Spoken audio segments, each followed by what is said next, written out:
సంధ్యా theatre తొక్కిసలాటకి సంబంధించి రీసెంట్‌గా I mean ఇన్వెస్టిగేషన్‌కి హాజరైనటువంటి Chikkadpally police స్టేషన్‌లో ఇన్వెస్టిగేషన్‌కి హాజరైన హీరో అల్లు అర్జున్ దాదాపు 3 గంటల పాటు ప్రశ్నించినట్టుగా తెలుస్తుంది. 3 గంటల్లో కూడా అనేక రకాల అంశాల గురించి పోలీసులు దాదాపు 20-30 ప్రశ్నలు సంధించినట్టుగా తెలుస్తుంది. వాటిలో ముఖ్యమైనది మీరు థియేటర్‌లోకి ఎవరెవరితో వచ్చారు? అసలు థియేటర్‌కి ఆ రోజు మీతో పాటు ఎవరెవరు వచ్చారు? మీ డైరెక్టర్ వచ్చారా? మీ హీరోయిన్ వచ్చారా? మీ వైఫ్ వచ్చారా? మీ మామయ్య గారు వచ్చారా? ఎవరెవరు వచ్చారు? ఎక్కడి నుంచి స్టార్ట్ అయ్యారు? ఏ టైంకి స్టార్ట్ అయ్యారు? మీరు ఫస్ట్ క్వెషన్. రెండోది మీరు ఓపెన్ టాప్ రూఫ్‌లో పైకెక్కి అందరికీ అభివాదం చేశారు. దాన్ని రోడ్ షో అనే అంటాము. మరి అట్లా రోడ్ షో ఎందుకు చేసుకుంటూ వచ్చారు? వెళ్ళేటప్పుడు కూడా పరిస్థితి తెలిసి కూడా 2 రోడ్ షో మీకు చేతులు అట్లా అభివాదం చేసుకుంటూ, ఇట్లా అభివాదం చేసుకుంటూ కారు రూఫ్ టాప్‌లు ఉంటాయి కదా! ప్రతి కార్‌కి. ఆ కారు పైనెక్కి ఇట్లా అంటే అది రోడ్ షో కిందకే వస్తది కదా! రోడ్ షో అంటే ప్రత్యేకంగా ఒక వాహనం పెట్టుకొని దాని పైనెక్కి కాదు. సో, బయటికి జనాలకు కనిపించడం. కనిపించే కొద్దీ ఇంకా ఎగబడతారు.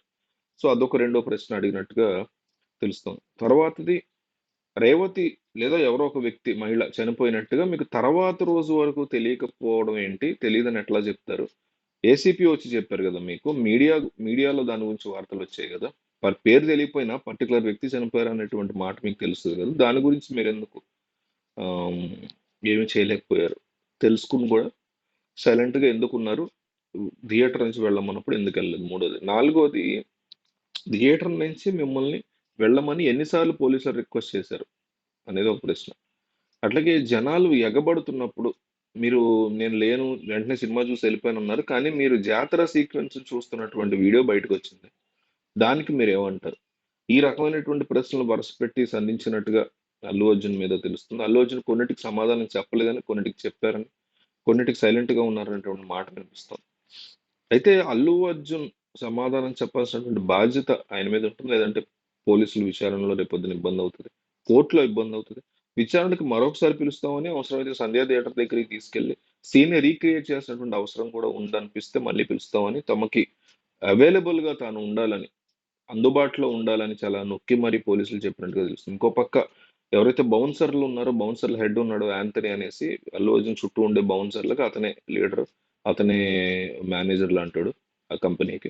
సో, అతన్ని పిలిపించి అతని పేరు యాంథోనీ. అతన్ని పిలిపించి అతన్ని గూడా వరుసపెట్టి ప్రశ్నలేయడం. ఆ రోజు తొక్కిసలాట జరిగే ముందు తోపులాటల్లో అంటే బౌన్సర్‌లు తోయడం వల్లే జనాలు వెనక్కి పడ్డారు.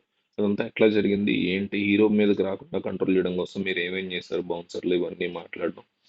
అట్లాగే ఈ పోలీసులకి సంబంధించి పోలీసులను గూడా తోసినట్టు ఆరోపణలున్నాయి అతన్ని ప్రశ్నించడం. యాంథనీని తీసుకెళ్ళి సంజయ్ థియేటర్ దగ్గర సీన్ రీక్రియేట్ చేశారు. ఇవన్నీ జరిగాయి. అయితే ఇవన్నీ జరుగుతున్న క్రమంలో ఏదైతే రేవతిని బయటికి తీసుకెళ్ళింది, పిల్లోడిని బయటికి తీసుకెళ్ళి సీపీఆర్ చేసింది. ఇవన్నీ గూడా వీడియోలు గూడా డిస్‌ప్లే చేసి, ఈ వీడియోలు మీరు చూడలేదా ఆ రోజు రాత్రి అని ప్రశ్నించడంతో, లేదు నేను చూడలేదనో చెప్పే ప్రయత్నంలో భావోద్వేగానికి గురై అల్లు అర్జున్ ఏడ్చేసినట్టుగా గూడా వార్తలైతే వస్తున్నాయి. ఈ అంశం మీద మీ అభిప్రాయం ఏంటనేది కామెంట్